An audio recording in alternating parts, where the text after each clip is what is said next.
नमस्कार। जगत nature blog में आप सबका एक बार फिर से हार्दिक स्वागत है। कल जो कुंभ में प्रयागराज में जो कुंभ मेला हो रहा है उसमें हुई दुर्घटना, उसके हादसे पर मैंने एक ब्लॉग बनाया था और आज मैं उसी का दूसरा भाग आप लोगों के सामने लेके आ रहा हूँ।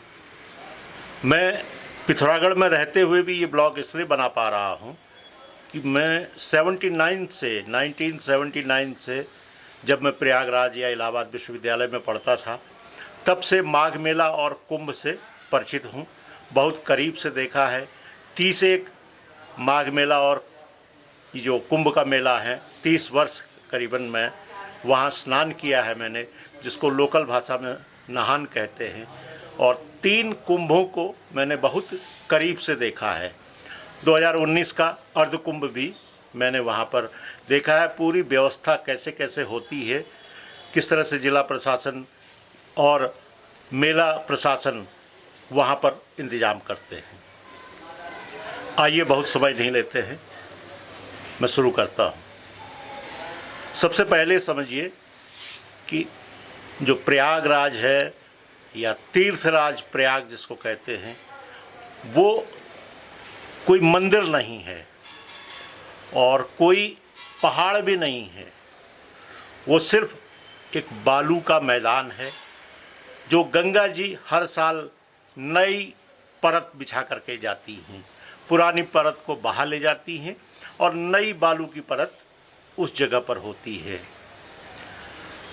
ये जो कुंभ का क्षेत्र है या मेला क्षेत्र है, ये जब हम गंगा जी से बात करें तो फाफामाऊ के पास से संगम के तट तक करीबन 10 किलोमीटर का ये लंबा इलाका होता है और दाहिनी तरफ से यमुना जी आती हैं, यानी कि विंध्याचल पर्वत श्रेणी से बिल्कुल किनारे किनारे होते हुए उसको विंध्याचल पर्वत को काटते हुए यमुना जी आती हैं। यमुना जी सदा एक ही लाइन में बहती हैं। उनका जो बहान एरिया है, यानी कि उनका जो बेड, रिवर बेड जिसको कहते हैं, जो नदी का पेटा जिसको हिंदी में कहे, वो लगभग स्थिर रहता है। ये बात अलग है कि बरसात में यमुना जी बढ़ जाएंगी तो पेटा भर जाएगा और जाड़ा आते आते वो थोड़ा सा कम हो जाता है, लेकिन यमुना जी गहरी हैं। लेकिन गंगा जी की धारा मौज मस्ती वाला धारा है। वो कभी इस ओर बहती है तो कभी उस ओर बहती है। और बरसात में जब गंगा जी अपने पूरे उफान पर होती हैं तो फाफामाऊ में करीबन 4-5 किलोमीटर चौड़ाई में उनका फैलान हो जाता है। जब फाफामाऊ से गंगा जी आगे बढ़ती हैं तो बाएं हाथ में हेत पट्टी का इलाका कहलाता है। वहाँ पर से वो पूरे समकोण में, यानी कि 90 डिग्री के एंगल में संगम की ओर, दक्षिण की ओर वो प्रवाहमान होती हैं। अब ये यहाँ पर से, जहाँ से गंगा जी मुड़ती हैं, यहाँ से लेकर संगम तक लगभग एक सीध में रहती हैं और ये कम से कम 6 किलोमीटर से 7 किलोमीटर का लंबा इलाका होता है। अब इस पूरे पार्ट में गंगा जी 2.5 से 3 किलोमीटर चौड़ी हो जाती हैं बरसात में, और जो जो पानी कम हुआ तो गंगा जी अपनी धारा को कहीं पर समेट देती हैं और गंगा जी के दोनों तरफ बालू का एक बढ़िया सा मैदान हो जाता है। और गंगा जी में बाढ़ जो है अक्सर अगस्त के बाद सितंबर और में आती है। कभी कभी तो अक्टूबर में भी पानी बढ़ जाता है। अब आप समझिए कि जब अक्टूबर तक गंगा जी पूरे चौड़ाई में बहती हैं तो उसके बाद जो है माघ मेला हो या कुंभ मेला हो तो उसकी तैयारी उसके बाद हो पाती है। जब गंगा जी बहते बहते अक्टूबर के मध्य या नवंबर की शुरुआत में अपना जो रास्ता है उसको फिक्स कर लेती हैं, उसको निर्धारित कर देती हैं, उसके बाद फिर साइट प्लान इम्प्लीमेंट होता है। उससे पहले प्लान तो बन जाता है, कागज़ों में बनता है, लेकिन धरातल पर नवंबर में ही वो संभव हो पाता है। कभी गंगा जी अपने बिल्कुल बाईं छोर में प्रतिष्ठानपुर यानी कि झूसी की तरफ चली जाती हैं। झूसी से याद आ रहा है, आपने कहावत सुनी होगी, अंधेर नगरी चौपट राजा, सवा शेर भाजी सवा शेर खाजा। ये इसी झूसी का राजा एक हुआ था, तो उसके लिए यह कहावत प्रचलित है। बाईं ओर झूसी और दाहिनी तरफ अकबर का किला, लेटे हुए हनुमान जी और दारागंज वासुकी नाग मंदिर, ये सब राइट हैंड में। और उसी किले के किनारे से यमुना जी आती है और संगम बनता है।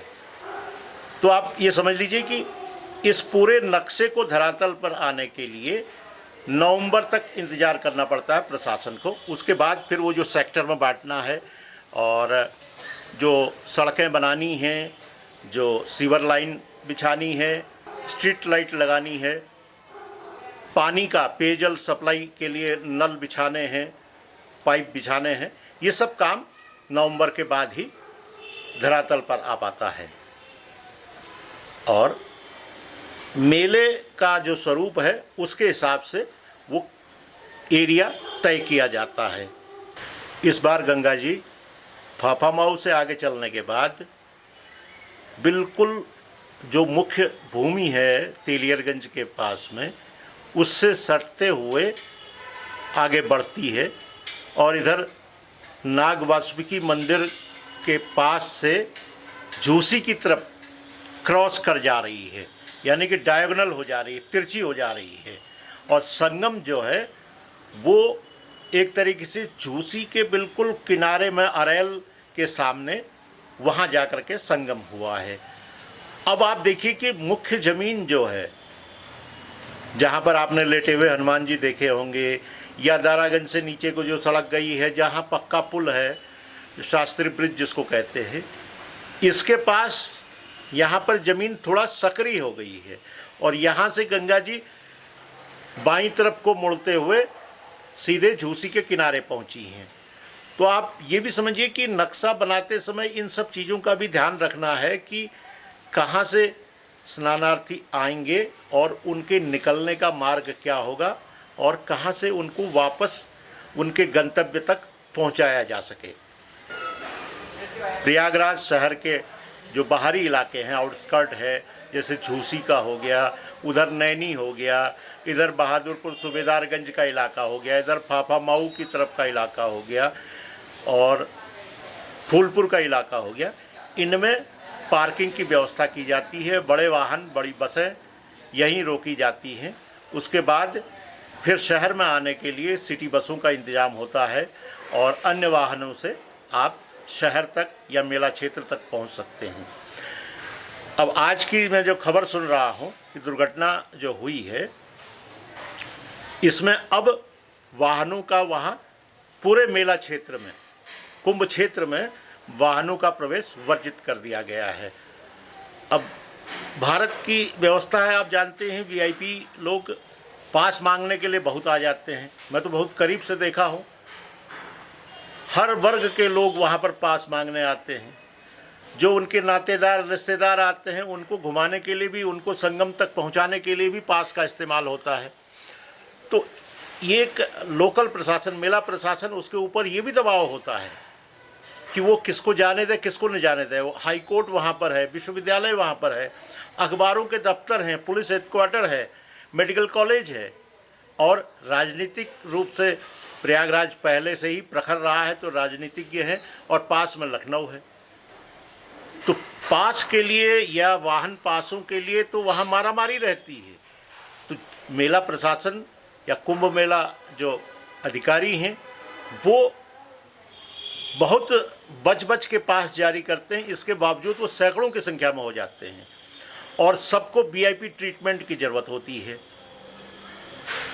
तो इसके बावजूद अब जो मैं सुन रहा हूँ उसके हिसाब से अब वहाँ पर वाहनों का प्रवेश पूरी तरह से वर्जित कर दिया है।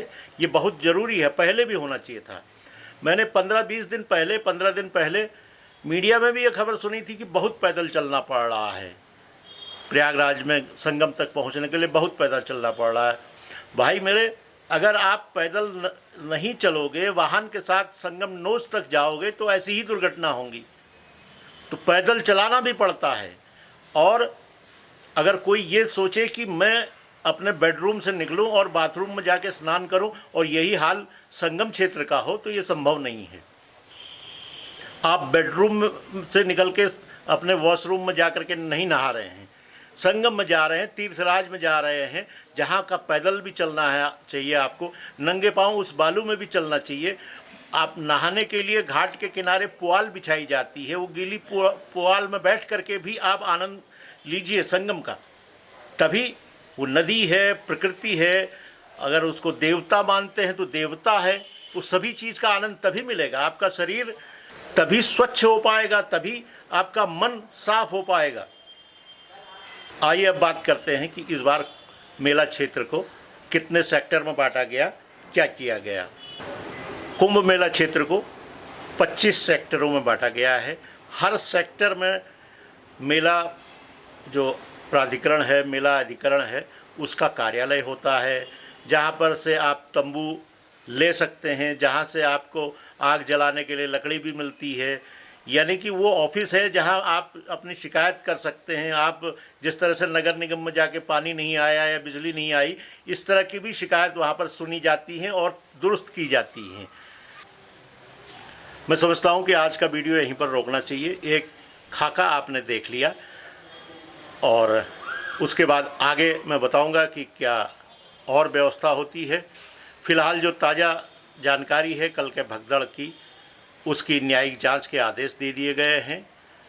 पुलिस इंक्वायरी भी होगी, जिम्मेदारों पर कार्रवाई होगी। लेकिन अब हम कुछ भी ढोल पीटते रहें, लकीर पीटते रहे, जो होना था हो चुका है।